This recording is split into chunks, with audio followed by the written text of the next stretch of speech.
గత వారం వరకు 11వ అధ్యాయం ఆదికాండం వరకు మనం పూర్తి చేసాం. మరి ఈరోజు 12వ అధ్యాయంలో మనకు అబ్రహాం గారు వస్తారు. అబ్రహాము స్టోరీ బిగిన్ అవుతుంది. సో ఈరోజు ఈ బైబిల్ స్టడీకి ఇవ్వబడిన టైటిల్ ఏంటంటే Abraham the call and the preparation. Abraham పిలుపు సిద్ధపాటు. అబ్రహాము పిలుపు సిద్ధపాటు. లాస్ట్ క్లాస్ లో ఈ నోవా ముగ్గురు కుమారుల గురించి, వారి యొక్క వంశావళి గురించి, అదే రీతిగా వారి గురించి వారి తండ్రి అయిన నోవా ఇచ్చిన ఆ దీవెన కానీ ఆ శాపవచనం కానీ మనం జ్ఞాపకం చేసుకున్నాం. మరొకసారి మన మెమరీ కోసం 9వ అధ్యాయంలో 25 నుంచి 27 వరకు నేను ఒకసారి చదువుతాను. కనాను శపించబడిన వాడే తన సహోదరులకు దాసుడగును అనెను. మరియు అతడు షేము దేవుడని యెహోవా స్తుతించబడును గాక. కనాను అతనికి దాసుడగును. దేవుడు యాపేతును విశాలపరచును. అతడు షేము గుడారంలో నివసించును. అతనికి కనాను దాసుడగును అనెను. సో ఈ దీవెన లేకపోతే ఈ శాప వచనంలో కనాను అంటే హాము కుమారుడు, అనగా నోవా యొక్క మనవడు. సో ఆ చిన్న కుమారుడిని దేవుడు నోవా శపించడం మాత్రమే కాకుండా ఆయన ఏమంటే జ్యేష్ఠ కుమారుడిన యాపేతుకు, అదే రీతిగా రెండవ కుమారుడిన షేముకు దాసుడు అవుతాడు. అలాగే షేము విషయంలో ఏమంటే షేము దేవుడిని యెహోవా స్తుతించబడును గాక అంటాడు. యాపేతు గురించి ఏమంటే దేవుడు యాపేతును విశాలపరచును గాక.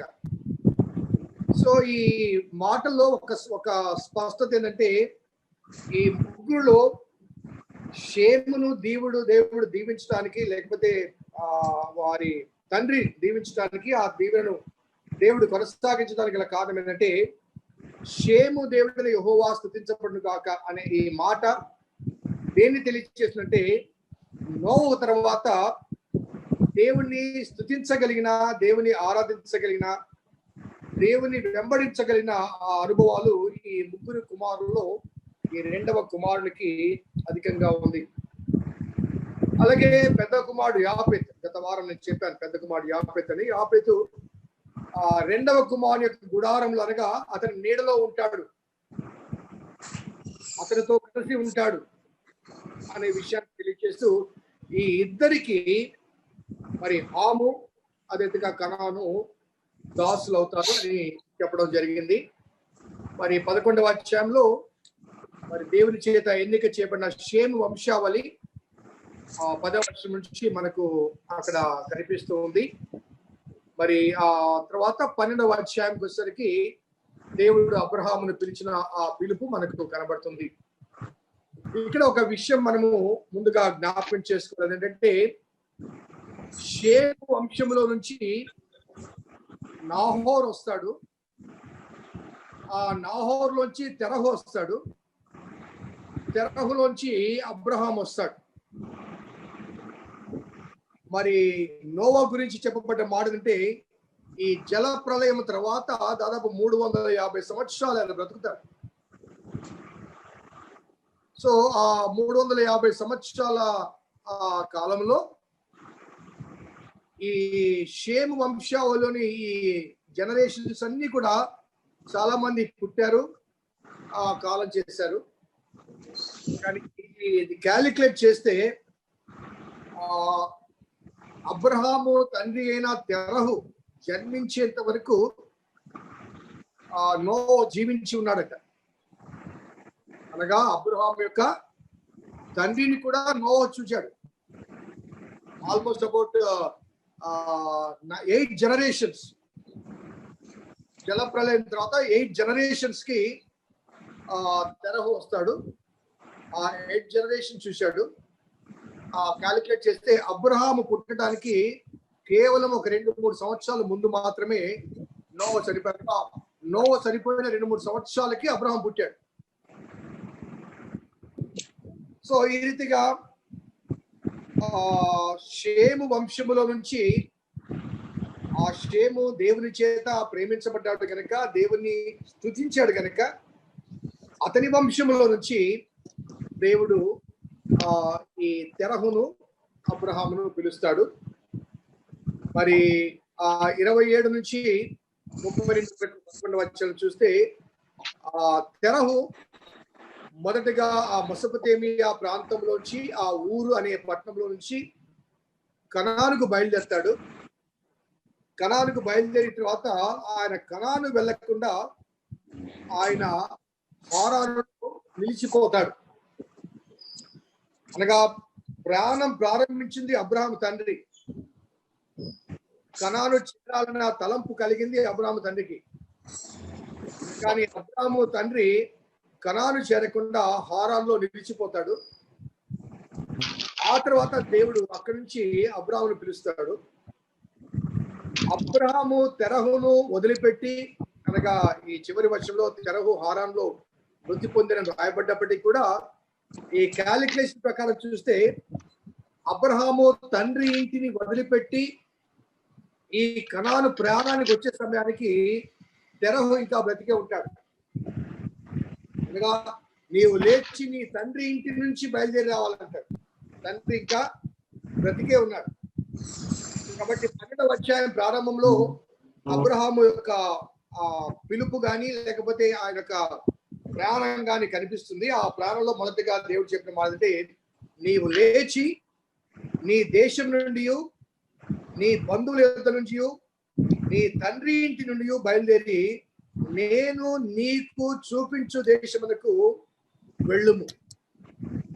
బైబిల్ గ్రంథంలో చాలా సార్లు దేవుడు తన ప్రణాళిక ప్రకారం ఎవరి జీవితాలను ఆశీర్వాదాలు కానీ అద్భుతాలు అనుగ్రహించినప్పుడు, ముఖ్యంగా పాత నిబంధన జీవిత అనుభవాల్లో తను ఉన్న స్థితిగతిలో నుంచి దేవుడు వేరు చేసి ఆ తర్వాత దీవిస్తాడు. అబ్రహాం విషయంలో అలాగే జరిగింది. అదే రీతిగా యాకోబు మరి తండ్రి ఇంటి నుంచి పారిపోతున్నప్పుడు దేవుడు ఆ బేతేల దగ్గర ప్రత్యక్షమై ఆ యాకోబును దీవించడం జరుగుతుంది. అదే రీతిగా యోసేపు మరి తండ్రి ఇంట్లో ఉన్నప్పుడు యోసేపు దీవించబడాల. అక్కడి నుంచి ఐగుప్తుకు వెళ్ళిపోయిన తర్వాత అక్కడ ఆ బానిసత్వ అనుభవాల మధ్య అక్కడ దీవించబడతాడు. అలాగే మోషే ఫరో ఇంట్లో ఉన్నప్పుడు దీవించబడలేదు. ఆ మోషే వెళ్ళి అక్కడి నుంచి వెళ్ళిపోయి మిద్యాను అరణ్యంలో ఒంటరిగా ఉన్నప్పుడు అక్కడ దేవుడు పిలుస్తాడు. సో ప్రతి పిలుపు వెనక there is a particular separation. ఎందుకు దేవుడు వారిని వేరు చేస్తాడంటే, అనగా నేను చెప్పిన ఈ ఎగ్జాంపుల్స్ అన్ని కూడా the reason for the separation and blessing. ఎందుకంటే తమ కుటుంబంలో తమ ఇంట్లో ఉన్నప్పుడు, అందరితో కలిసి ఉన్నప్పుడు న్యాచురల్ గా 2 విషయాలు జరుగుతాయి. ఒకటి ఏంటంటే తన తండ్రి మీద తన కుటుంబం మీద ఆధారపడతారు. సో ఏదైనా అవసరమైనప్పుడు వారి మీద ఆధారపడతారు. సో వారి మీద ఆధారపడడం మొదలైనప్పుడు అల్టిమేట్లీ దేవుని మీద 100% ఆధారపడలేరు. అర్థమవుతుందండి? అలాగే వేరు చేయబడకుండా దేవుని పిలుపు లేకపోతే దేవుని యొక్క ప్రత్యేకతల నుంచి రావాలంటే కొన్నిసార్లు ఆ ఫ్యామిలీ ఇన్ఫ్లుయెన్స్ ఉంటుంది. వద్దులే, అక్కడ ఎలా ఉంటుందో లే, అక్కడ పరిస్థితులు ఎలా ఉంటాయో లేవే, నువ్వు వెళ్ళొద్దు అని కొన్నిసార్లు ఆ ఫ్యామిలీ ప్రభావం. సో ఫండమెంటల్లీ పాత నిబంధనలో దీవించబడ్డ చాలా మంది జీవితాల్లో సపరేషన్ ఇన్ఎవిటబుల్. దాన్ని బిబ్లికల్ లాంగ్వేజ్ లో సిడ్జం లెబెన్ అంటారు. అనగా లాటిన్ వర్డ్, అంటే out of context. God wanted to bless anybody, వారిని వారు ఉన్న స్థితిగతుల్లో నుంచి వేరు చేసి ఆ తర్వాత దీవిస్తాడు. నేను చాలాసార్లు ఆయా ఫ్యామిలీ ప్రేయర్స్ లో చెప్పాను, మన బిడ్డలు కొంతమంది విదేశాలకు వెళ్తారు, ఇక్కడ ఉన్నప్పుడు వాళ్ళకి ఏం కావాలన్నా అమ్మ నాన్న మాకున్నారులే అని సాయంత్రం రాత్రి 10కో 12కో ఇంటికి వచ్చే వాళ్ళు కూడా ఉంటారు. ఎందుకంటే ఇంటి దాకానే డైనింగ్ టేబుల్ భోజనం ఉంటుంది, అమ్మ ప్రేమగా కానీ వండి పెడుతుంది, తింటారు, పడుకోవచ్చు. So they live as the wish. So ఎప్పుడైతే వీరు కుటుంబాన్ని వదిలిపెట్టి, బంధువర్గాన్ని వదిలిపెట్టి, రక్త సంబంధిని వదిలిపెట్టి విదేశాలకు వెళ్ళిపోతారో అక్కడ వారికి ఎవరు కనిపించరు, దేవుడు తప్ప. అక్కడ ఎవరు వారికి కనిపించరు, దేవుడు తప్ప. సో అల్టిమేట్లీ వారు ఏం చేస్తారంటే అక్కడికి వెళ్ళిన వెంటనే మొట్టమొదట వారు వెతికేది దగ్గరలో చర్చ్ ఎక్కడ ఉందా అని. అర్థమవుతుందండి? సో ఆ చర్చి లేకపోతే సంఘము, ఆ సహవాసం ఏం చేస్తుంటే వాళ్లకు మేము ఉన్నాము అనే అభయాన్ని ఇస్తుంది. అల్టిమేట్లీ వారు కూడా కరేజ్, ఒక ధైర్యాన్ని పెంచుకుంటారు. It's what happening. సో మన బిడ్డలు విదేశాలకు వెళ్ళినప్పుడు, నేను ఇక్కడ ఉన్నప్పుడు వారు అంత భక్తి శ్రద్ధలు చూపించకపోయినప్పటికీ కూడా అక్కడికి వెళ్ళిన తర్వాత వారి జీవితంలో నేను చాలా చాలా మార్పులు చాలా మంది జీవితాలు చూచాను. లైఫ్ కారణం ఏంటంటే కుటుంబానికి దూరంగా ఉన్నప్పుడు వారు దేవుని మీద పరిపూర్ణంగా ఆధారపడటానికి, దేవుని ప్రభావంలోనికి రావడానికి అవకాశాలు ఎక్కువ ఉంటాయి. కాబట్టి whenever God wanted to bless anybody, he takes them out of the context. So Abraham విషయంలో కూడా అదే జరిగింది. ఎందుకంటే తండ్రి బయలుదేరాడు కనానుకని, బట్ కనాను రాకుండా హారాన్లో మిగిలిపోయాడు అక్కడే. ఒకవేళ అబ్రహాం కూడా అక్కడే ఉంటే ఆ తండ్రి యొక్క ఇన్ఫ్లుయెన్స్ బట్టి ఇక్కడే ఉండరా, ఇది మన భాష ఇది అని మాట్లాడుకునే అవకాశాలు ఉన్నాయి. కానీ ఎప్పుడైతే వేరు చేయబడ్డాడో అబ్రహాముకు పూర్తిగా ఏ దేవుడైతే పిలిచాడో ఆ దేవుని మీద ఆధారపడే అవకాశాలు కలిగాయి. సో ఒక్కొక్కసారి బ్రీఫ్ గా అబ్రహాం జర్నీ ఒకసారి నేను జ్ఞాపకం చేస్తాను. 12:6 ఆయన షెకెము దగ్గరికి వెళ్తాడు, మోరే వెళ్తాడు. 12:8 బేతేలు హాయికి మధ్య ఆయన బలిపీఠం కడతాడు. 12వ అధ్యాయం 10వ వచనంలో కరువు వస్తే ఐగుప్తుకు వెళ్తాడు. 13వ అధ్యాయం 1వ వచనంలో నెగబు దక్షిణ పాలస్తీనా ప్రాంతానికి వెళ్తాడు. 13వ అధ్యాయం 3వ వచనంలో మరలా బేతేలు హాయికి వస్తాడు. సో ఈ రీతిగా 13వ అధ్యాయం 3వ వచనం తర్వాత లోతు అబ్రహాము వేరైపోతారు. అది అబ్రహాం యొక్క ప్రయాణపు స్థితిగతులు. సో మొదట అబ్రహాం యొక్క పిలుపును మనం చూస్తే దేవుడు ఏమంటే 12:2 నిన్ను గొప్ప జనముగా చేసి నిన్ను ఆశీర్వదించి నీ నామమును గొప్ప చేయుదును, నీవు ఆశీర్వాదముగా ఉండువు, నిన్ను ఆశీర్వదించు వారిని ఆశీర్వదించదును, నిన్ను దూషించు వారిని నేను శపించదును, భూమి యొక్క సమస్త వంశములు నీ యందు ఆశీర్వదించబడని అబ్రాముతో చెప్పాను. సో దేవుని పిలుపులో స్పష్టంగా కనిపించే కొన్ని అంశాలు, ఇశ్రాయేల్ జనాంగం కూడా దాన్ని గుర్తించని కొన్ని అంశాలు ఏంటంటే, నిన్ను దీవిస్తాను, నిన్ను గొప్ప చేస్తాను, నీవు ఆశీర్వాదంగా ఉంటానగా నీ జనాంగానికి నీవు ఆశీర్వాదకరంగా ఉంటావు, నిన్ను దీవించేవాడిని దీవిస్తాను, శపించేవాడిని శపిస్తాను. అట్ ద సేమ్ టైం నీ యందు సమస్త వంశములు ఆశీర్వదించబడును. All the nations of the world will be blessed through you. So పాత నిబంధనలో మరి యెహోవా దేవుడు ఇశ్రాయేలు జనాంగానికి మాత్రమే దేవుడు, మిగతా వారికి దేవుడు కాదని కాదు.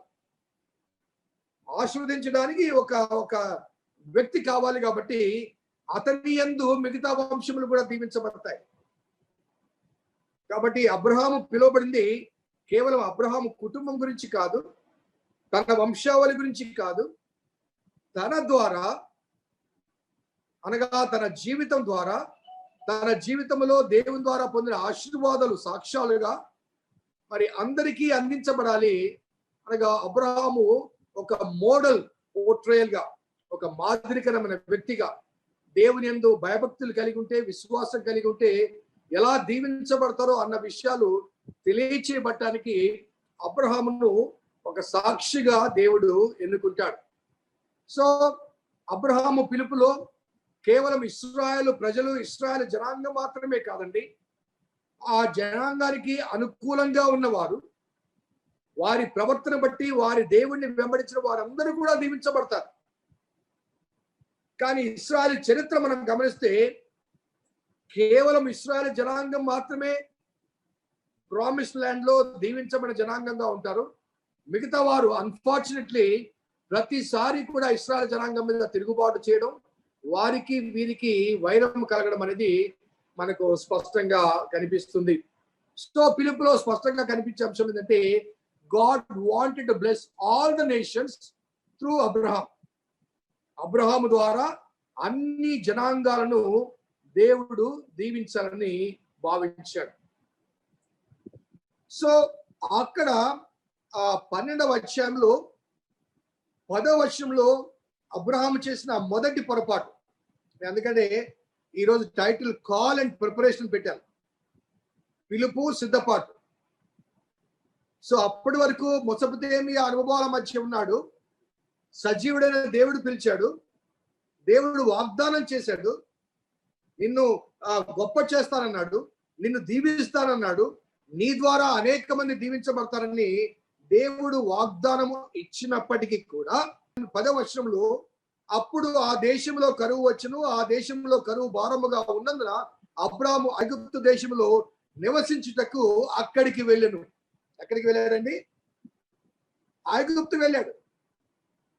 సో అబ్రహాములోని హ్యూమన్ నేచర్, మానవ సంబంధమైన లక్షణం ఏంటంటే సమస్య రాగానే వారు దేవుని వైపు చూడకుండా, పిలిచిన దేవుని మీద విశ్వాసం ఉంచకుండా ఆయన ఏం చేశాడంటే ఐగుప్తులో ఆహారం ఉంది వెళ్ళిపోదాం, ఐగుప్తులో ఆహారం ఉంది వెళ్ళిపోదాం.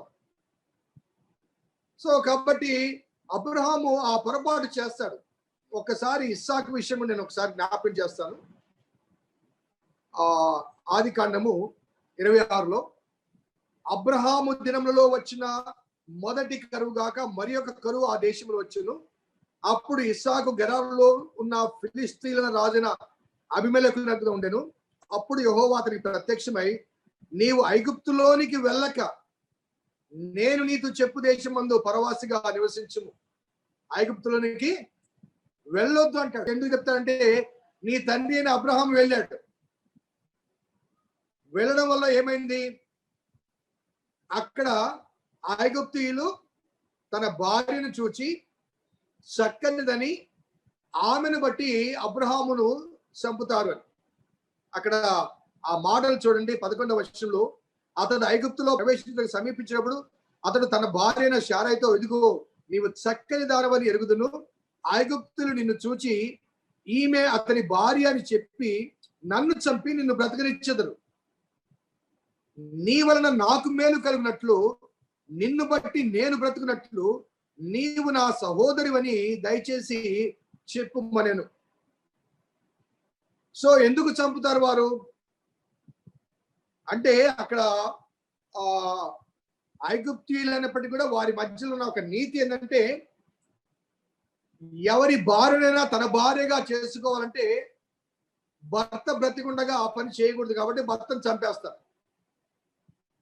అదే బ్రదర్ అనుకోండి, అతనితో బేరం ఆడతారు, అయ్యా మీ చెల్లెని మాకు ఇవ్వండి, లేకపోతే మీ అక్కని మాకు ఇవ్వండి అని బేరం ఆడతారు బ్రదర్ అయితే. కాబట్టి నిన్ను బట్టి నన్ను చంపకుండానట్లు నాకు మేలు కలిగినట్లుగా సోదరి అని చెప్పమంటాడు. చూసారా, దేవుడు వాగ్దానం చేసిన భూమిలోనికి వచ్చాడు ఆయన. అక్కడ మమ్రే దగ్గర, అదే రీతిగా ఆ బేతెల దగ్గర, నెగబు దగ్గర బలిపీఠాలు కడతాడు, దేవుణ్ణి ఆరాధిస్తూ ఉంటాడు. బట్ స్టిల్ సమస్య రాగానే ఇమ్మీడియట్ గా ఏమవుతాడంటే ఆయన ఐగుప్తు ప్రయాణం అవుతాడు. ఆ ప్రయాణం అనేది తప్పుడు తీర్మానం. ఎందుకంటే దేవుని మీద ఆధారపడటానికి పిలువబడిన వాడు దేవుని మీద ఆధారపడకుండా ఆయన ఏం చేశాడు, ఐగుప్తుకు వెళ్ళాడు. వెళ్ళడమే కాకుండా అక్కడ తన ప్రాణాలకు హాని కలిగే ఆ పరిస్థితిలోనికి వెళ్ళాడు. హాని కలుగుతుందేమని చెప్పేసి ఆయన అక్కడ ఒక చిన్న నాటకం ఆడాల్సి వచ్చింది. చాలాసార్లు మన క్రైస్తవ జీవితంలో కూడా దేవుణ్ణి వెంబడిస్తూ ఉంటాం, దేవుడి వాక్యాన్ని నమ్ముతూ ఉంటాం, దేవునిలో కొనసాగుతుంటాం. కొన్నిసార్లు ఏమవుతుందంటే ఏదైనా సమస్య వచ్చినప్పుడు మరి క్రైస్తవేతరులు చెప్పే కొన్ని మాటలు మనం పట్టించుకుంటాం. ఇదిగో మీరు ఇలా చేశారు కాబట్టి ఇలా అయింది, ఎదురుగా గేట్ ఏదో ఉంది, రోడ్డు ఉందని, ఏదో వీధి పోటు ఉందని, లేకపోతే అది ఉందని ఇది ఉందని అని చెప్పగానే ఇమీడియట్ గా మనం కూడా భయపడిపోతాం కదా. వివాహాల కార్యక్రమాల్లో ఏదైనా డేట్ పెట్టుకుంటే పంతులు గారు వచ్చేసమ్మా ఆ రోజు అయ్యో అంటే చాలు, ఫినిష్. ఆ రోజు అయ్యో అని ఒక మాట అంటే చాలు. సో మనలో కూడా బలహీనత ఉంది. సో అబ్రహామును పిలిచిన దేవుడు అబ్రహాములోని బలహీనతలన్నీ కూడా బయట పెడుతున్నాడు. బిఫోర్ గివింగ్ ఎ సన్, కొడుకును ఇవ్వక ముందు, ఆయన జీవితంలో తన వాగ్దానం నెరవేర్చక ముందు దేవుడు అబ్రహాము జీవితంలోని కొన్ని బలహీనతలు ఎత్తి చూపిస్తున్నాడు. సో ఆ బలహీనతలో ప్రధానంగా ఏంటంటే దేవుడు వాగ్దానం చేసిన కణాల్లో ఉంటే ఆ కణాల్లో దేవుని ఆశీర్వాదాలు, అనగా దేవుని మీద ఆధారపడితే దేవుని ఆశీర్వాదాలు అధికంగా పొందుతాం. ఒకసారి మరలా ఈ ఇస్సాకుని చూద్దాం. ఎందుకంటే వీరిద్దరికి మధ్య ఈ కంపారిజన్ లో గమనించినట్లయితే 26వ అధ్యాయంలోనే, నువ్వు ఐగుప్తులోనికి వెళ్ళక ఇక్కడే పరవాసిగా ఉండు అంటే అక్కడే ఉంటాడు. 26:12 వర్షం, ఇస్సాకు ఆ దేశమందున్న వాడై విత్తనం వేసి ఆ సంవత్సరము 100 ఫలం పొందెను. యెహోవా అతనిని ఆశీర్వదించిన కనుక ఆ మనుషుడు గొప్పవాడాయను. అతడు మిక్కిలి గొప్పవాడగు వరకు క్రమక్రమంగా అభివృద్ధి పొందుచూ వచ్చును. అతనికి గొర్రెల ఆస్తియు గొడ్ల ఆస్తియు దాసులు గొప్ప సమూహము కలిగినందున ఫిలిస్తీయులు అతని యందు అసూయపడిరి. సో ఎక్కడ పొలం దున్నాడు? కరువు దేశంలో. ఎప్పుడు దున్నాడు? కరువు కాలంలో. అసలు నీరే లేదు, వర్షమే లేదు, భూమంతా ఎడారిగా ఉంది. కానీ దేవుడు నువ్వు అక్కడే ఉండమన్నాడు. ఉన్నాడు, అక్కడే భూమితో తవ్వాడు, పంట విత్తనం వేశాడు, 100 ఫలము పొందాడు. మరి ఆ ప్రాంతం వాళ్ళు అసూయ చెందే రీతిగా దేవుడు అతన్ని ఆశీర్వదించాడు. See the difference between this two. అబ్రహాములోని ఆ బలహీనతలన్నీ కూడా ఇస్సాకు జీవితంలో రెక్టిఫై చేయబడ్డాయి. So Isaac was learning lessons out of his father's experiences. తన తండ్రి అనుభవాల్లోంచి కొన్ని పాఠాలు తను నేర్చుకుంటూ ఉన్నాడు.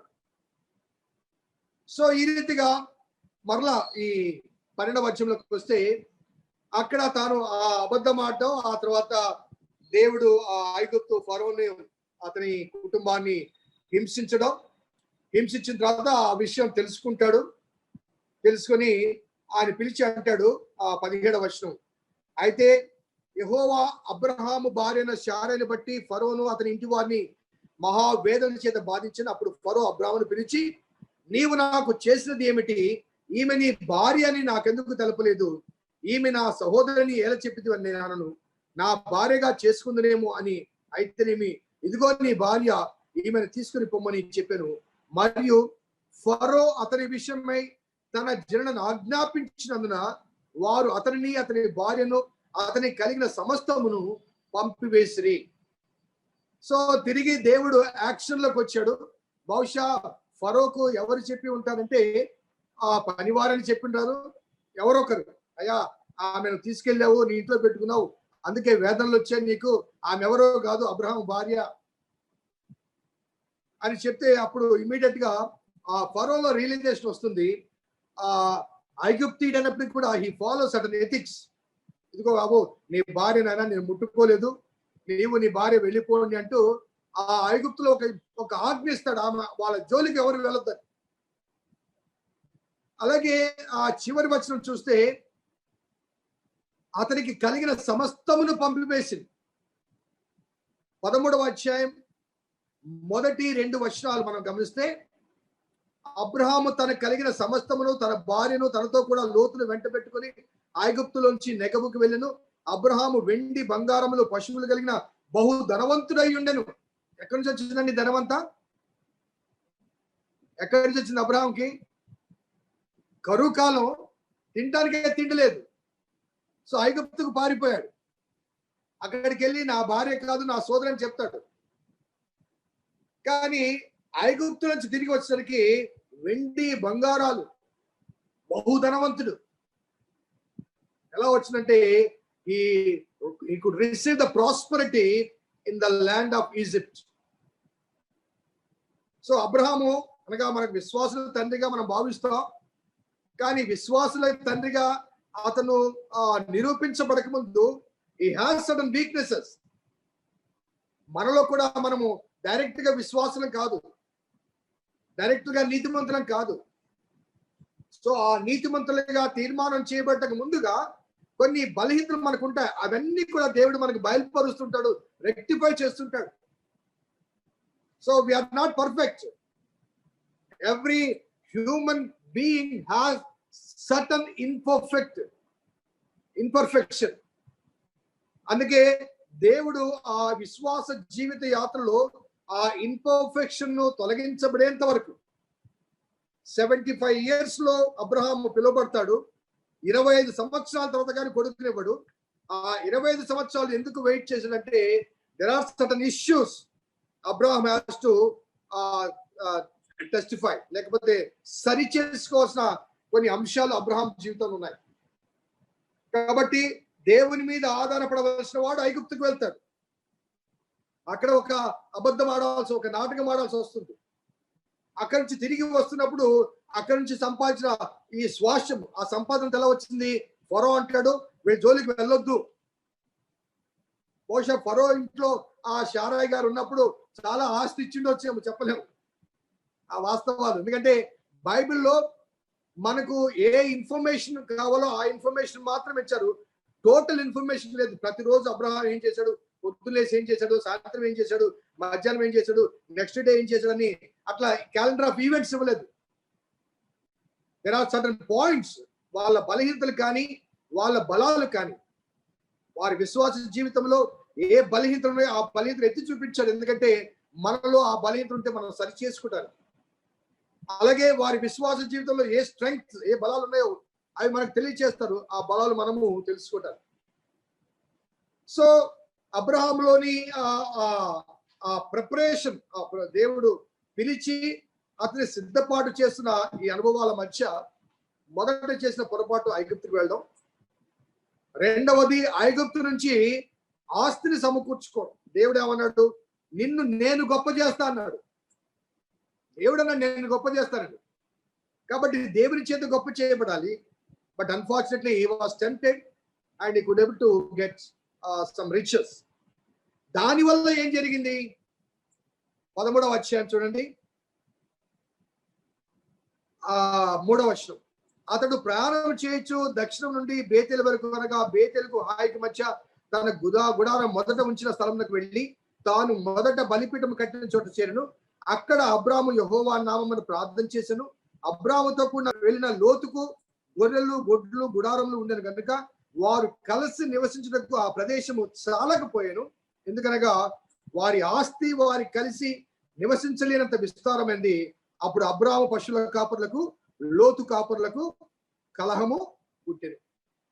ఏమైందండి? ఆస్తి ఎక్కువైతే ఏమవుతుంది? గొడవలు అవుతాయి. చాలా కుటుంబాలు నేను గమనించానండి. ఆ పేరెంట్స్ బిడ్డలను ప్రయోజకులుగా చేసి ఏ ఆస్తి ఐశ్వర్యం ఇవ్వకుండా పోతే ఆ బిడ్డలు చాలా కలివిడిగా కలిసి సంతోషంగా ఉంటారు. అనగా they maintain the relationship. Only there is any property issues అవి వచ్చాయంటే చాలు, ఆ బిడ్డల మధ్య ఆ అనుబంధాలు కానీ సంబంధాలు కానీ సరిగ్గా ఉండవు. ఓ చాలా కుటుంబాలు డిస్టర్బ్ అయిన కుటుంబాలకు గల కారణం అంటే ఏ చిన్న విషయం. ఇక్కడ అబ్రహాము లోతు ఈ కుటుంబాలు అబ్రహామును వెంబడించాడు. లోతు అబ్రహాముతో పాటు ఉన్నాడు. అబ్రహాముతో పాటు ఐగుప్తు వెళ్ళాడు. అక్కడ బాగా సంపాదించుకున్నాడు. అక్కడి నుంచి ఇక్కడికి రాగానే పని వాళ్ళు కొట్టుకోవడం మొదలుపెట్టారు. అనగా ఆ కలహాలు, ఆ డిఫరెన్సెస్ గల కారణం ఏంటంటే ఆస్తి అధికమైంది కాబట్టి. ఆ ఆస్తి కూడా ఏంటి? అక్రమ సంపాదన. దేవుడిచ్చిన ఆస్తి కాదది. ఐగుప్తులో వారు సంపాదించుకున్న అక్రమ సంపాదన. కాబట్టి దానివల్ల ఏమైందంటే కలహాలు వచ్చాయి. కలహాలు వచ్చిన తర్వాత అక్కడ మనం గమనిస్తే అబ్రహాం ఒక చాయిస్ ఇస్తాడు. అదేంటంటే 8వ వచనం చూడండి. కాబట్టి అబ్రహాం మనం బంధువులం గనుక నాకు నీకును నా పశువుల కాపరులకు నీ పశువుల కాపరులకు కలహం ఉండకూడదు. ఈ దేశమంతయు నీ ఎదుట ఉన్నది కదా, దయచేసి నన్ను విడిచి వేరుగా ఉండుము. నీవు ఎడమ తట్టుకు వెళ్ళిన ఎడలా నేను కుడి తట్టుకును, నీవు కుడి తట్టుకు వెళ్ళిన ఎడల నేను ఎడమ తట్టుకు వెళ్ళదని లోతు చెప్పగా, లోతు తన కన్నులెత్తి యోర్దాను ప్రాంతమంతటిని చూచెను. యెహోవా సొదొమ గొమొర్రా అను పట్టణము నాశనం చేయక మునుపు సోయరుకు వచ్చే వరకు అదంతయు యెహోవా తోట వలను ఐగుప్తు దేశం వలను నీరు పారు దేశమై ఉండెను. కాబట్టి లోతు తనకు యోర్దాను ప్రాంతం అంతటిని ఏర్పరచుకుని తూర్పుగా ప్రయాణం చేసెను. అట్లు వారు ఒకరినొకరు వేరై ప్రయాణం చేసిరి. ఇక్కడ గమనించాల్సిన ఒక వాస్తవం ఏంటంటే వీరిద్దరి పని వారి మధ్య సమస్య వచ్చినప్పుడు మరి లోతు న్యాచురల్ గా 2 పనులు చేసి ఉండాలి. ఎందుకంటే అబ్రహాముతో పాటు వచ్చాడు కాబట్టి, అబ్రహాముగా అతనికి పెదనాన్న కాబట్టి, సో ఆ పెదనాన్న యొక్క తో కలిసి ఉన్నాడు కాబట్టి తన పని వారిని మందలించి ఉండాలి. మొదటిది. రెండవది, పెదనాన్న పెద్దవాడు కాబట్టి పిలిచి, అయ్యా మన ఇద్దరికి గొడవలు ఎందుకు, ఈ పని వారిని బట్టి మనకు మాత్రం ప్రాబ్లమ్స్ వస్తున్నాయి, లెట్ us సపరేట్ అన్నప్పుడు, లేదు పెదనాన్న నేను నీతో ఉంటే నేను దీవించబడుతున్నాను, నీ ద్వారా నాకు దీవెనలు వస్తున్నాయి, నీ నుంచి నేను వేరుగా వెళ్ళను అని చెప్పాలి. చెప్పలేదు. మూడవది ఏంటంటే ఎప్పుడైతే అవకాశం ఇచ్చారో వెంటనే పెద్దనాన్న నువ్వు చాయిస్ తీసుకో, ఎందుకంటే నువ్వు పెద్దోడివి కాబట్టి నువ్వు వదిలిపెట్టిందే నేను తీసుకుంటాను అని అనాలి. అది కూడా అనలేదు. సో నాలుగవది ఏంటంటే అతను కన్నులెత్తి యోర్దాను ప్రాంతం అంతటిని చూచెను. యెహోవా సొదొమ గొమొర్రా అను పట్టణంలో నాశనము చేయక మనకు సోయరు వచ్చే వరకు అదంతా యెహోవా తోట వలను ఐగుప్తు దేశం వలను నీరు పారు దేశం అయిండును. కాబట్టి లోతు తనకు యోర్దాను ప్రాంతమంతటిని ఏర్పాటు చేసుకున్నాడు. ఆ కన్నులెత్తి చూడగానే అతనికి ఎలా కనిపించిందంటే యెహోవా తోట వలె కనబడిందట. అలాగే ఐగుప్తు దేశం అనగా ఆ ప్రాస్పరిటీ కలిగిన ఆ ఐగుప్తు దేశం వలె వారికి కనిపించిందట. అలాగే వారు అక్కడ ఆ ప్రాంతాన్ని ఆయన ఎన్నుకొని వెళ్ళిపోయినప్పుడు కింద భాగంలో ఏమని రాదంటే వారిద్దరూ వేరేంత 13వ వచనంలో సొదొమ మనుషులు దుష్టులు యెహోవా దృష్టికి బహు పాపులై ఉండేది. సో ప్రాస్పరిటీ చూచాడు కానీ పీపుల్ని చూడాల.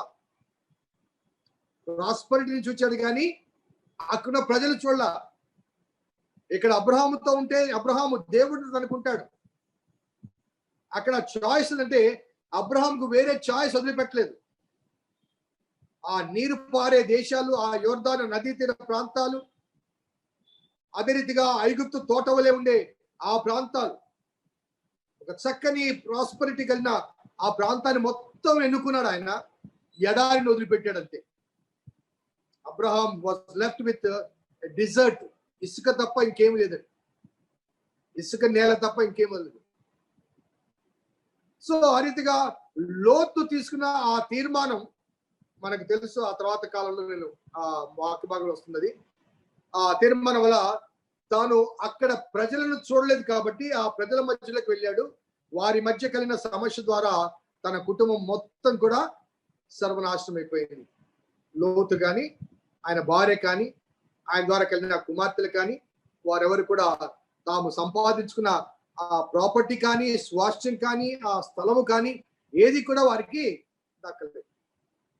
సో లోతు మనకు ఒక సందేశాన్ని ఇస్తున్నారు. whenever we disassociate with God and God's people, దేవునితో, దేవుని ప్రజలతో మనం వేరైనప్పుడు దేవుడు కూడా మనకు వేరైపోతాడు. సో నేను ఎప్పుడు ఎందుకు చర్చికి రావాలి, సహవాసానికి రావాలి? ఇప్పుడు మనం ఇంట్లో కూర్చుంటే టీవీలో దేవుని వాక్యం వినిపించబడుతుందండి.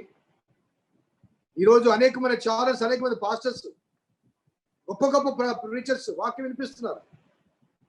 Can we feel the presence of God sitting in the house and listening to the word of God? ఇంట్లో కూర్చొని దేవుని వాక్యం వింటుంటే ఆ దేవుని సన్నిధిని మనం ఆస్వాదించగలమా? I can easily guess.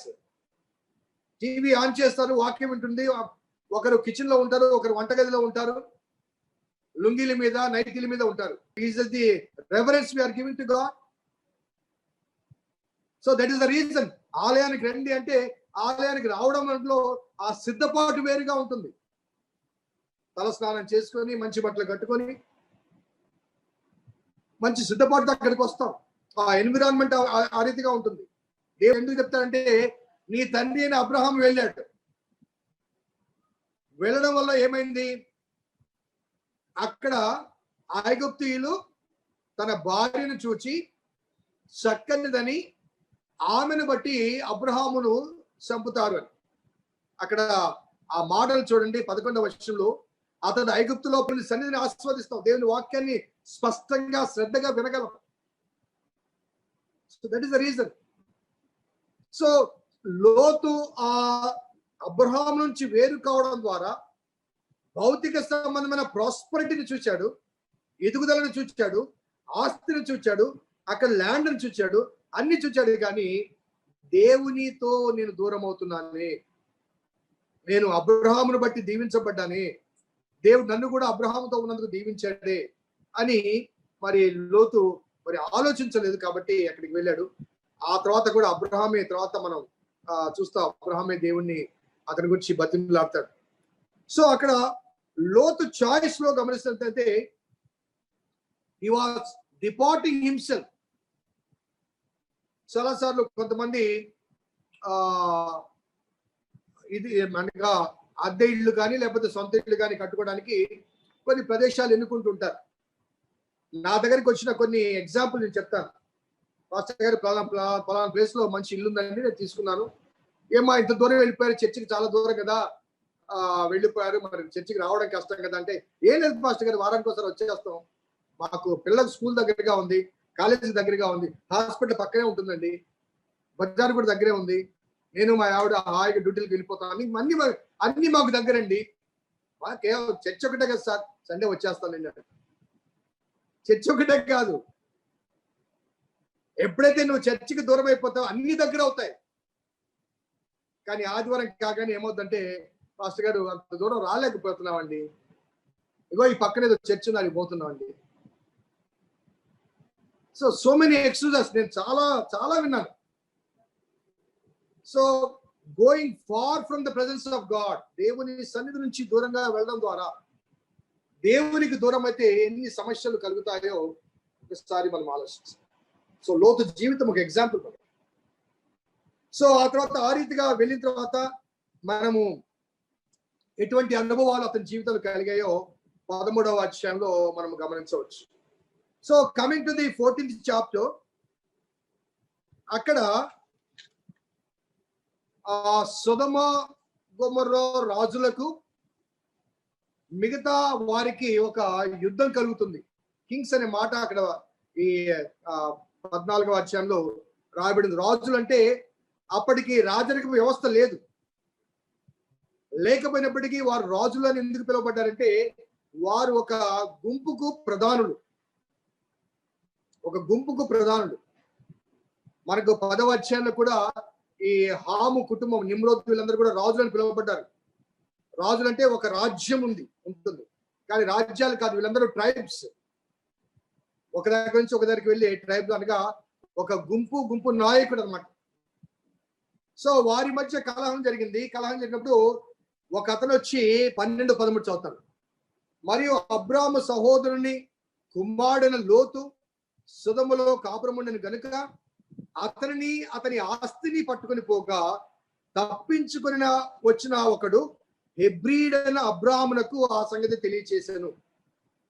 So గతంలో కూడా చెప్పాను, మొట్టమొదటిసారి హెబ్రీయుడు అనే మాట ఇక్కడ రాయబడింది. అదే రీతిగా హెబ్రీయుడైన అబ్రాము అనే ఈ మాట, మరి హెబ్రీయుడైన అబ్రాము అనే మాట ఎందుకు వచ్చిందని నేను తెలియజేస్తూ, హిబ్రూ భాష మాట్లాడతారు కాబట్టి. సో మనం వేరే దేశానికి వేరే ప్రదేశానికి వెళ్ళామనుకోండి, మళ్ళీ ఏమంటారు? తెలుగు వాళ్ళు అంటారు. మన చర్చ్లో ఒక 4-5 రవికుమార్లు ఉన్నారండి. 4-5 రవికుమార్లు ఉన్నారు. సో మన రవి గురించి చెప్పాల్సి వస్తే తమిళ రవి అంటారు. సో ఐడెంటిఫికేషన్ అర్థమవుతుందండి. ఐడెంటిఫికేషన్ హెబ్రీయుడైన అబ్రాము అనగా హెబ్రీ భాష మాట్లాడే అబ్రాము అనే ఆ భావాన్ని అక్కడ తెలియచేస్తారు. అనగా మిగతా వారందరూ కూడా హెబ్రీ భాష మాట్లాడేవారు కాదు.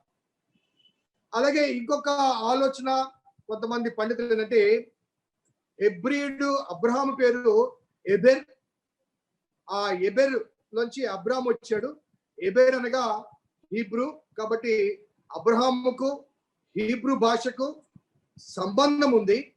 కాబట్టి హీబ్రూ భాష మాట్లాడేవాడు కాబట్టి ఆయన ఎబెర్ అన్నారు. ఎబెర్ అంటే అబ్రహాము అని కూడా కొంతమంది భావించడం జరుగుతూ ఉంది. సో వాట్ ఎవర్, అబ్రహాంకి ఆ విషయం తెలుస్తుంది, వెళ్తాడు, యుద్ధం చేస్తాడు, మరి ఆ సొదొమ రాజులను విడిపిస్తాడు, ఆస్తిని పట్టుకొస్తాడు.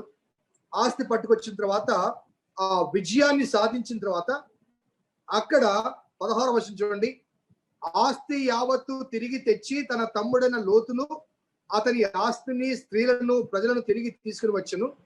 అతడు కదొర్లాయోము అతనితో కూడా ఉన్న రాజులను ఓడించి తిరిగి వచ్చినప్పుడు సొదొమ రాజు అతను ఎదుర్కొనేటకు రాజులోయను షావే లోయ మట్టుకు బయలుదేరి వచ్చును. మరియు షాలోము రాజైన మెల్కిసెదెకు రొట్టెను ద్రాక్షరసము తీసుకుని వచ్చును.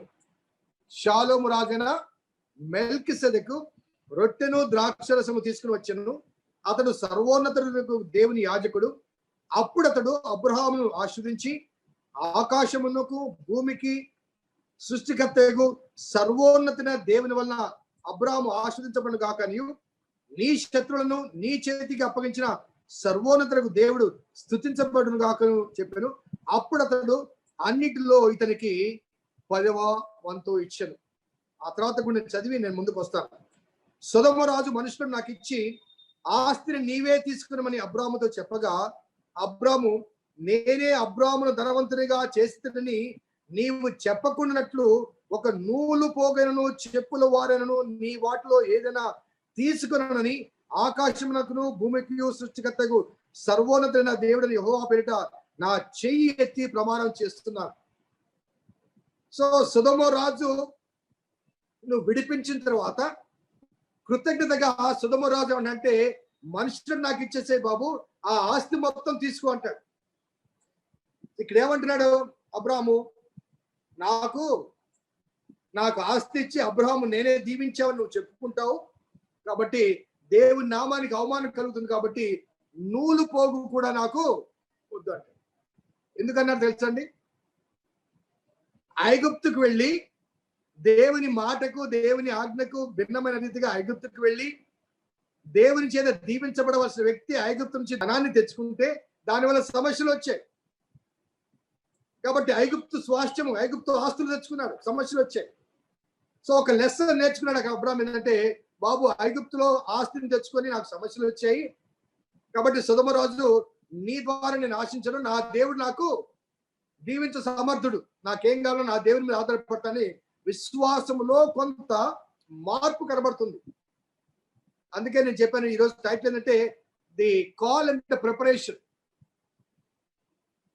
పిలుపు, సిద్ధపాటు. దేవుడు సిద్ధపరుస్తున్నాడు. విశ్వాసులకు తండ్రిగా అబ్రహామును సిద్ధపరచడంలో అబ్రహాం మొదట నేర్చుకున్న ఒక లెసన్ ఏంటంటే, ఐ డోంట్ వాంట్ ఎనీథింగ్, నాకు ఏమీ వద్దు బాబు, నా దేవుడు నన్ను దీవిస్తాడు. అలాగే షాలేం రాజు గురించి, మెల్కిసెదెకు గురించి ఇక్కడ స్పష్టంగా వ్రాయబడింది. ఈ మెల్కిసెదెకు ఎవరు అనగా అంతకుముందు అతని గురించిన ఇన్ఫర్మేషన్ లేదు. ఆ తర్వాత కూడా బైబిల్లో అనగా పాత నిబంధనలో అతడు మరలా కలిసినట్టుగా, దర్శనం ఇచ్చినట్టుగా, ఎవరితోనో సంభాషించినట్టుగా కానీ అక్కడ మనకు కనిపించదు. కొత్త నిబంధనలో మనకు కనిపిస్తుంది, కానీ పాత నిబంధనలో మనకు కనిపించదు. కానీ కొత్త నిబంధనలో రాకముందు, అతను ఎవరో చెప్పకముందు, నేను ఇక్కడ ఉన్న ఇన్ఫర్మేషన్ నుంచి కొంత క్లారిఫికేషన్ మీకు అందించాలని ప్రయత్నం చేస్తున్నా. అదేంటంటే షాలోము రాజైన మెల్కిసెదెకు, షాలోము రాజైన మెల్కిసెదెకు, అతని పేరు మెల్కిసెదెకు. అతని ఎక్కడ రాజు అండి? షాలోముకు రాజు, అలాగే సర్వోన్నతుడు దేవుని యాజకుడు. సో 3 విషయాలు. అతని పేరుంది అక్కడ, అతడు ఎక్కడ రాజు చెప్పబడింది, అతడు సర్వోన్నతుడైన దేవుని యాజకుడు.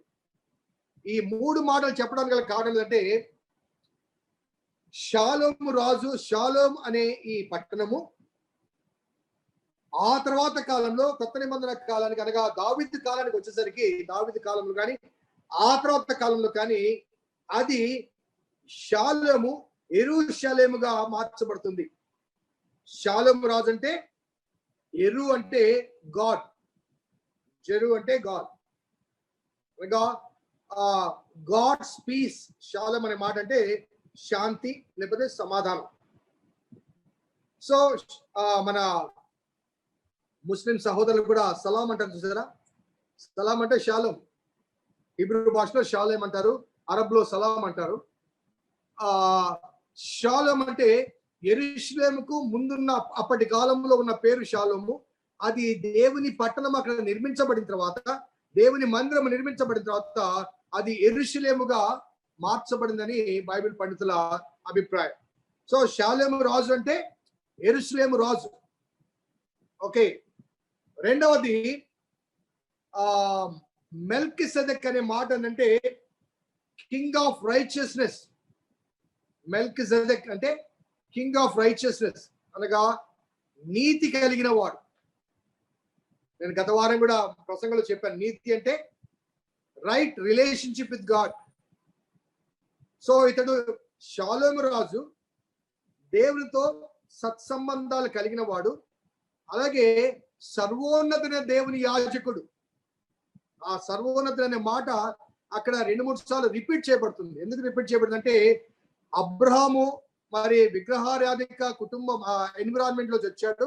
ఆ కణాల్లో అనేకమైన దేవుళ్ళు దేవతలు ఆరాధించే వారి మధ్య ఉన్నారు కాబట్టి ఈజ్ ద మైటీ గాడ్, సర్వోన్నతుడు అని చెప్పడానికి, ఆ సర్వోన్నతుని యాజకుడు అని చెప్పడానికి, అదే రీతిగా ఆ సర్వోన్నతుడైన దేవుడు నిన్ను దీవించును గాక అని చెప్పడానికి ఒక అవకాశం కలిగింది. సో అక్కడ దేవుని యొక్క గొప్పతనాన్ని మ్యాగ్నిఫై చేయడము అనగా దేవుని స్తుతించడం అక్కడ జరిగింది. ఆ మాటలు నేను మరలా చదువుతాను చూడండి. ఆకాశమునకు భూమికి సృష్టికర్తయును సర్వోన్నతుడైన దేవుని వల్ల అబ్రహాము దీవించబడును గాక అనియు, నీ శత్రువులను నీ చేతికి అప్పగించిన సర్వోన్నతులకు దేవుడు స్తుతించబడును గాక అని చెప్పాను. అప్పుడు అతడు అన్నిటిలో ఇతనికి 10వ వంతు ఇచ్చాడు. కాబట్టి అక్కడ దేవుని స్తుతించడం, అదే రీతిగా ఆ దేవుని నామమున ఆశీర్వదించడం అక్కడ కనబడుతుంది. దేవుని స్తుతించడం, దేవుని నామమున ఆశీర్వదించడం కనబడుతుంది. అదే రీతిగా పైభాగం 18వ వచనం చూడండి. మరియు షాలోము రాజైన మెల్కిసెదెకు రొట్టెను ద్రాక్షరసమును తీసుకుని వచ్చాడు. సో దేవుడు తన ప్రజలతో చేసిన ఆ నిబంధన అనగా అబ్రహాముతో చేయబడిన ఆ నిబంధన, పాత నిబంధన, ఆ పాత నిబంధన సాదృశ్యంగా అక్కడ షాలేము రాజు అని ఆ ప్రధాన యాజకుడు ఏం చేసంటే రొట్టె ద్రాక్షరసము అబ్రహాం కనుక ఆ Holi communion was participated for the very first time in the history of the Jewish people. అనగా దాని కంటిన్యూషన్ లేదు, కానీ యాజకత్వం గురించి తెలియచేసినప్పుడు ఈ మాటలు అక్కడ వాడబడ్డాయి. కొంతమంది చెప్పిన మాట ఏంటంటే ఈ రొట్టె ద్రాక్షరసం అనేది ఆ యుద్ధంలో వారు అలసిపోయారు కాబట్టి వారి సేద తీర్చడానికి రొట్టె ఆహారంగాను, అదే రీతిగా ద్రాక్ష రసము వారికి సంతోషం ఇవ్వడానికి తీసుకుని వచ్చి ఉంటాడని కొంతమంది భావన. మరి ఏ కారణమైనప్పటికీ కూడా ఈ ఇక్కడ వాడబడిన రొట్టె ద్రాక్ష రసము క్రొత్త నిబంధనలో మనము యేసుక్రీస్తు ద్వారా మనకు అందించబడింది కాబట్టి, మరి క్రొత్త నిబంధనలో ప్రధాన యాజకుడిగా యేసుక్రీస్తు వారు మనకు కనిపిస్తాడు కాబట్టి బహుశా ఇది కూడా మరి దానికి పోల్చే అవకాశాలు కనిపిస్తాయి. సో ఇక్కడ మెల్కీసెదెకు గురించి క్రొత్త నిబంధనలో ఏమి రాయబడిందో ఒకసారి హెబ్రీ పత్రిక 7వ అధ్యాయం చూడండి. మొదట ఈ పత్రిక గురించి ఒక మాట చెప్పాలి. అదేంటంటే ఇది ఒక పత్రికగా కాకుండా ఒక మెసేజ్ గా ఉంటుంది. పౌలు రాసిన మిగతా పత్రికలో ఎవరికి రాశారో ఆ వివరాలు రాస్తారు, చివరిలో ఆ బెనడిక్షన్ ఉంటుంది. కానీ ఇక్కడ ఆ మాటలు ఉండవు, ఒక సందేశం ఉంటుంది. ఈ పత్రిక అంతా కూడా పాత నిబంధన జనాంగానికి, అబ్రహాముకి కానీ అహరోను యాజకత్వానికి, క్రొత్త నిబంధనకు ఉన్న భిన్నత్వాన్ని కంపారిటివ్ స్టడీ. హెబ్రీ పత్రిక అంతా కూడా కంపారిటివ్ స్టడీ. ఎందుకు కంపారిటివ్ స్టడీ అంటే ఈ హెబ్రీ పత్రిక రాసే సమయానికి చాలా మంది యూదులు దే ఆర్ గోయింగ్ బ్యాక్, క్రైస్తవులుగా మారిన తర్వాత తిరిగి వారు వెనక యూదామత ప్రాక్టీసెస్ లోకి వెళ్తుంటే మరి వారిని హెచ్చరించడానికి యేసుక్రీస్తు మరి మెల్కీసెదెకు క్రమంలోంచి వచ్చాడు అని చెప్పడానికి ఈ పత్రిక ప్రయత్నం చేస్తారు. ఒకసారి 7వ అధ్యాయం చూడండి, మొదటి నుంచి చదువుతాను. రాజులను సంహారం చేసి తిరిగి వచ్చుచున్న అబ్రహామును ఎవడు కలుసుకొని అతన్ని ఆశ్రయించెనో, ఎవనికి అబ్రహాము అన్నిట్లో 10వ వంతు ఇచ్చెనో ఆ షాలేము రాజును మహోన్నతుడగు దేవుని యాజకుడైన మెల్కీసెదెకు నిరంతరము యాజకుడుగా ఉన్నాడు. అతనికి పేరుకు మొదట నీతికి రాజనియు తర్వాత సమాధానపు రాజనియు అర్థం ఇచ్చినట్టు షాలేము రాజని అర్థము. అతడు తండ్రి లేనివాడును, తల్లి లేనివాడును, వంశావళి లేనివాడును, జీవిత కాలమునకు ఆదియను జీవమునకు అంతమును లేనివాడై దేవుని కుమారుని పోలి ఉన్నాడు. ఇతడు ఎంత గనుడో చూడండి. మూల పురుషుని అబ్రహాము అతనికి కొల్లగున్న శ్రేష్టమైన వస్తువుల్లో 10వ వంతు ఇతనికి ఇచ్చెను. మరియు లేవి కుమారులలోంచి యాజకత్వం పొందువారు తమ సహోదరులు అబ్రహాము గర్భవాసం నుంచి పుట్టినను ధర్మశాస్త్రం చొప్పున వారి యొద్ద అనగా తన ప్రజల యొద్ద 10వ వంతులు పుచ్చుకొనుటకు ఆజ్ఞ పొంది ఉన్నారు. కానీ వారితో సంబంధించిన వంశావళి లేనివాడైన మెల్కీసెదెకు అబ్రహాము వద్ద 10వ వంతు పుచ్చుకొని వాగ్దానమును పొందిన వాడిని ఆస్వాదించారు. సో ఈ వాక్య భాగంలో స్పష్టంగా ఈ హెబ్రీ గ్రంథకర్త రాస్తున్న మాట అంటే ఆ మెల్కీసెదెకు అహరోను వారసత్వం నుంచి వచ్చిన వాడు కాదు. అహరోను మొదటి యాజకునిగా దేవుడు నియమించింది ఎప్పుడంటే మోషే కాలంలో. కానీ ఈ మెల్కీసెదెకు మోషే అహరోను కాలం నుంచి వారి వంశం నుంచి ఆ క్రమంలోంచి పుట్టినవాడు కాదు. మోషే కన్నా ముందుగానే అబ్రహాము కాలానికే ఉన్నవాడు ఆయన. కాబట్టి ఈ మెల్కీసెదెకు యొక్క యాజక క్రమం కానీ ఆ మెల్కీసెదెకు కానీ అహరోను యొక్క యాజక క్రమానికన్నా శ్రేష్టమైంది అని చెప్పడానికి ఆ విషయాన్ని ఇక్కడ తెలియజేస్తాడు. సో కాబట్టి షాలేము రాజు అనగా ప్రిన్స్ ఆఫ్ పీస్, యేసుప్రభు వారి జననం గురించి కూడా యెషయా గ్రంథంలో 9వ అధ్యాయంలో 6వ వచనంలో ఆశ్చర్యకరుడు, ఆలోచనకర్త, బలవంతుడైన దేవుడు, నిత్యుడగు తండ్రి, సమాధానకర్తకు అధిపతి అని అతనికి పేరు పెట్టబడును అని పాడతారు. అనగా సమాధానం అనేది ఆయన ద్వారానే కలుగుతుంది కాబట్టి ఆయన క్రీస్తుకు ముంగుర్తుగా సాదృశ్యంగా ఉన్నాడు అని చాలా మంది భావిస్తారు. సో ఇక్కడ మెల్కీసెదెకు యెహోవా నామమున అబ్రహామును దీవిస్తే అబ్రహాం ఏం చేశాడు చెప్పండి? వెంటనే తనకున్న యావత్తులో 10వ వంతు ఇచ్చాడు. తన యావత్తులో 10వ వంతు ఇచ్చాడు. చాలా మంది నేటి కాలంలో కొంతమంది ప్రీచర్స్ కూడా నేను విన్నాను, వారు మాట్లాడుతున్నాగా నేను విన్నాను. మనము ధర్మశాస్త్ర సంబంధమైన వాళ్ళం కాదండి, మోషే ధర్మశాస్త్రం ప్రకారం దశమ భాగం ఇవ్వాలి, కాబట్టి కొత్త నిబంధనలో అది లేదు అని దశమ భాగం ఇవ్వడం మానేస్తున్నారు. కానీ మోషే ధర్మశాస్త్రం ఇశ్రాయేలు ప్రజలకు ఇవ్వకముందే అబ్రహాము దశమ భాగం ఇవ్వడం మొదలు పెడతాడు. అలాగే 28వ అధ్యాయంలో యాకోబు కూడా దశమ భాగం ఇస్తానని చెప్పేసి వాగ్దానం చేస్తాడు. So the tradition of tithing అనేది మోషే ధర్మశాస్త్రం ద్వారా కలిగింది కాదు. The tradition of tithing has come even before యాకోబు కాలంలో ఉంది, అబ్రహాం కాలం ఉంది. మరి అబ్రహాంకి ఎవరు చెప్పారు? కాబట్టి దేవుని పట్ల కృతజ్ఞత వ్యక్తం చేయాలి అన్న వాస్తవికతను అబ్రహాం కనుగొనగలిగాడు. ఎందుకంటే ఆ మెల్కిసెదెకు అనే యాజకుడు ఏం చేశాడు? అబ్రహామును యెహోవా నామమున దీవించాడు. సో దీవించబడ్డాడు కాబట్టి దశమ భాగం ఇచ్చాడు. సో దశమ భాగం మనం ఎందుకు ఇవ్వాలంటే దేవుడు మనం దీవిస్తున్నాడు కాబట్టి. నేను ఈ మధ్య కాలంలో కొంతమంది యొక్క ఆఫరింగ్స్ చూస్తూ వచ్చాను. 4 ఏళ్ల క్రితము వారు ఏ దశమ భాగం ఇస్తున్నారో 4 ఏళ్ల తర్వాత కూడా అదే అమౌంట్ ఇస్తున్నారు. నాకు ఆశ్చర్యం వేసింది. ఎందుకంటే ఈ 4 సంవత్సరాల్లో వారి ఉద్యోగాల్లో కానీ లేకపోతే వారి పెన్షన్లో కానీ ఇంక్రిమెంట్స్ రాలేదా? జీతాలు పెరగలేదా? So we must be faithful unto God. నేను క్లేషియా గురించి లేకపోతే నా గురించి చెప్పడం లేదండి. You must understand it. We must be faithful unto God because he is faithful unto us. ఆయన దీవిస్తానని చెప్పిన దేవుడు దీవిస్తున్నాడు. ఆ దీవించబడిన మనము ఆ దీవెనకు అనుగుణంగా దేవుని పట్ల విశ్వాసత వ్యక్తపరచాలి. అందుకే నేను ఎప్పుడు ఎగ్జాంపుల్ చెప్తుంటాను. ఒక ఎకరం పొలంలో 100 బస్తాలు మనకి బియ్యం వస్తే ఆ 100 బస్తాల్లోంచి నెక్స్ట్ ఇయర్ మరలా కొంత ధాన్యాన్ని ఆ భూమిలో వేయాలి. నెక్స్ట్ ఇయర్ నీకు పండిన పంటలోంచి కొంత ధాన్యాన్ని తిరిగి అదే భూమిలో వేయాలి. వేస్తేనే పంట, లేకపోతే లేదు. నాకు 100 బస్తాలు వస్తాయి, 100 నేనే కూర్చుకోవాలి అనుకుంటే నెక్స్ట్ ఇయర్ పంట రాదు.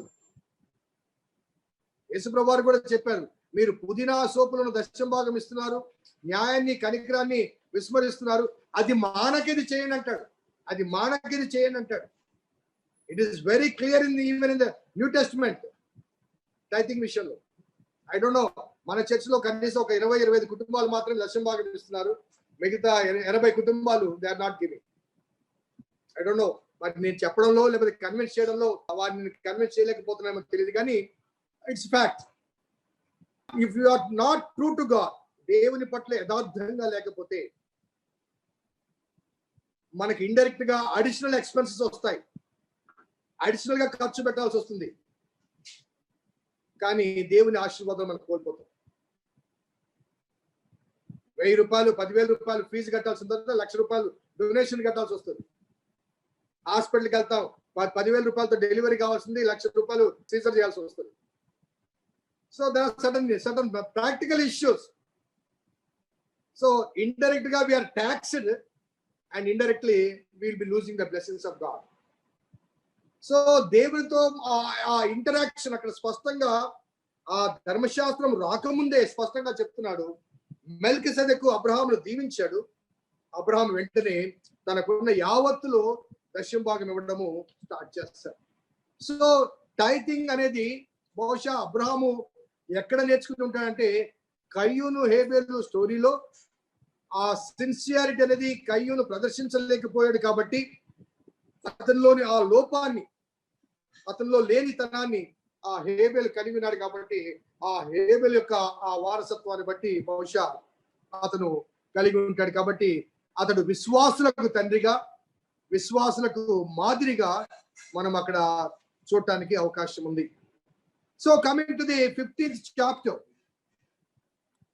15వ అధ్యాయానికి మనం వచ్చేసరికి అక్కడ దేవుడు తిరిగి ప్రత్యక్షమై అబ్రహాముతో మాట్లాడతాడు. ఇవి జరిగిన తర్వాత యెహోవా వాక్యం అబ్రహామునకు దర్శనమిచ్చి వచ్చి, అబ్రహామా భయపడకము, నేను నీకు కేడము, నీ బహుమానం అత్యధికమగునని చెప్పెను. అందుకు అబ్రాము, ప్రభువైన యెహోవా, నాకు ఏమి ఇచ్చిననేమి, నేను సంతానము లేని వాడనే పోవచ్చున్నానే. దమస్కు ఎలియేజరే నా ఇంటి ఆస్తికర్త అవును కదా. మరియు అబ్రాము, ఇదిగో నీవు నాకు సంతానం ఇయ్యలేదు గనక నా పరివారంలో ఒకడు నాకు వారసుని చెప్పగా, యెహోవా వాక్యం అతని దగ్గరకు వచ్చి, ఇతడు నీకు వారసుడు కాదు, నీ గర్భవాసంలోంచి పుట్టబోవాడు నీకు వారసుడు చెప్పాను. మరియు ఆయన వెలుపలికి అతని తీసుకుని వచ్చి, నీవు ఆకాశం వైపు తేరి చూచి నక్షత్రములు లెక్కించుటకు నీ చేతనైతే లెక్కించమని చెప్పి నీ సంతానము అలాగని చెప్పాను. అతడు యెహోవాను నమ్మెను, అది అతనికి నీతిగా ఎంచబడను. సో ఈ 12వ అధ్యాయం నుంచి 15వ అధ్యాయం వరకు ఉన్న ఈ వాక్య భాగాన్ని అంతా మనం గమనిస్తే, అక్కడ అబ్రహామును దేవుడు పిలిచాడు. ఆ పిలిచిన దేవుడు సిద్ధపరుస్తూ ఉన్నాడు. ఆ సిద్ధపరిచే క్రమంలో అబ్రహాం ప్రశ్నిస్తాడు, నాకెంత ఆస్తి ఇస్తే లాభం ఏంటయ్యా, ఎంత ఐశ్వర్యం ఇస్తే లాభం ఏంటయ్యా, నాకు సంతానం లేరు కదా, నాకు సంతానం లేరు కదా. సో దేవుడు ఆ మొదట 12వ అధ్యాయంలోనే నీ వంశములను దీవిస్తాను, నిన్ను గొప్ప చేస్తాను, నీ యందు అనేక వంశాలు దీవించబడతాయని చెప్పిన ఆ దేవుడు వాగ్దానం విస్మరించలేదు. కానీ వాగ్దానం ఆలస్యం అయ్యేసరికి అబ్రహాం ప్రశ్నిస్తాడు, నాకు ఎలాగో బిడ్డలు పుట్టారు కదా, ఇదిగో నా ఎలియాజరే అతనే వారసు అయిపోతాడు, కాబట్టి నా పనివాడు ఎవడో ఒకరు వారసులు అయిపోతారు అని చెప్పగానే దేవుడు God reconfirms his promise. God reconfirms his promise. So అప్పుడు దేవుడు అక్కడ ఆ విషయాన్ని తెలియచేస్తూ, ఆకాశాన్ని చూడు, ఆ నక్షత్రాలు చూడు అంటూ తిరిగి ఆ ప్రామిస్ రిపీట్ చేసినప్పుడు, అప్పుడు అబ్రహాము పూర్తిగా నమ్ముతాడు, దేవుణ్ణి పూర్తిగా నమ్ముతాడు. 6వ వచనంలో, అతడు యెహోవాను నమ్మెను, అది అతనికి నీతిగా ఎంచబడును. అనగా నీతి అంటే రైట్ రిలేషన్షిప్. సో 12వ అధ్యాయం నుంచి 15వ అధ్యాయం వరకు జరిగిన అన్ని ఇన్సిడెన్సెస్ మనం జ్ఞాపకం చేసుకుంటే, దేవుడు ఆ అబ్రహామును తనతో ఆ రైట్ రిలేషన్షిప్ లోకి తీసుకుని రావడానికి 12, 13, 14 అధ్యాయాల కాలంలో అతనిలో ఉన్న బలహీనతలన్నీ కూడా పక్కకు తీపించి అతను విశ్వాసంలో పర్ఫెక్షన్ లోకి రావడానికి దేవుడు ఒక ప్రిపరేటరీ పీరియడ్ అబ్రహాముకి ఇచ్చాడు. సో పిలిచి వెంటనే ఇన్స్టంట్ గా దీవెన ఇవ్వలేదు. అలాగే మన జీవితాల్లో కూడా దేవుని వెంబడించిన వెంటనే దేవుని దీవెన వెంటనే ఆటోమేటిక్ గా రావు. ఆ దీవెనలు పొందదగే రీతిగా మనము సిద్ధపరచబడాలి. సో అప్రెంటిస్షిప్ లాంటిది ఒక ప్రిపరేటరీ పీరియడ్ మనకు కావాలి. కాబట్టి ఆ సిద్ధపాటు అనేది చాలా అవసరము. అబ్రహాము దేవునితో ఆ 15వ అధ్యాయంలో దేవుడు తిరిగి రీకన్ఫర్మ్ చేసిన తర్వాత అప్పుడు రైట్ రిలేషన్షిప్ లోనికి రావడం జరుగుతుంది. ఆ తర్వాత మరి అబ్రహాముకు ఒక సూచన ఇస్తాడు. ఆ సూచన కానీ ఆ తర్వాత విషయాలు నెక్స్ట్ క్లాస్ లో మనము జ్ఞాపకం చేసుకుందాం. ఇవన్నీ కూడా ప్రిపరేషన్స్. తర్వాత 8వ వచనం నుంచి 13 వరకు ఒక సైన్, ఒక సూచన చూపిస్తాడు. ఆ సూచన గురించి నెక్స్ట్ క్లాస్ లో నేను ఎక్స్ప్లెయిన్ చేస్తాను. ఆ తర్వాత 13వ వచనంలో, నీ సంతతి వారు తమది కాని పరదేశమందు నివసించి ఆ దేశం వరకు దాసులుగా ఉందరు, వారు 400 ఏండ్లు వీరిని శ్రమ పెట్టుదురు అంటూ వారి యొక్క ఇశ్రాయేలు జనాంగం యొక్క ఐగుప్తు దాస్యము గురించి కూడా ముందుగానే అబ్రహామునకు తెలియచేయబడుతుంది. అనగా though the land of Canaan was promised to Abraham, అబ్రహామునకు ఆ స్థలము వాగ్దానం చేయబడ్డప్పటికీ కూడా ఆ స్థలము వెంటనే అబ్రహామునకు ఇవ్వబడలేదు. అబ్రహాము తర్వాత మరి ఆయన తరము, ఆయన జనాంగము ఐగుప్తులకు వెళ్ళి 400 సంవత్సరాలు అక్కడ బానిసలుగా ఉన్న తర్వాత ఆ తర్వాత వారు వస్తారని ముందుగానే అబ్రహామునకు తెలియచేయబడుతూ ఉంది. So this is the lesson for today, the call and preparation of Abraham. Next week లో అబ్రహాం జీవితంలో మరికొన్ని శోధనలు వస్తాయి. ఇంకా పరిపూర్ణమైన పర్ఫెక్షన్ లోకి రాడు. సో ఇవన్నీ ఈ టోటల్ అప్స్ అండ్ డౌన్స్ ఆయన జీవితంలో కలుగుతూ ఉంటాయి. మరికొన్ని శోధనలు కలుగుతాయి. ఆ శోధన ద్వారా మరి అబ్రహాము జీవితంలో కొన్ని అనగా అబ్రహాం వంశానికి ఆ ఇశ్రాయేలు జనాంగానికి ఎన్ని శ్రమలు ఎన్ని హింసలు కలిగాయో ఆ విషయాలు కూడా నెక్స్ట్ క్లాస్ లో మనం జ్ఞాపకం చేసుకుంటాం.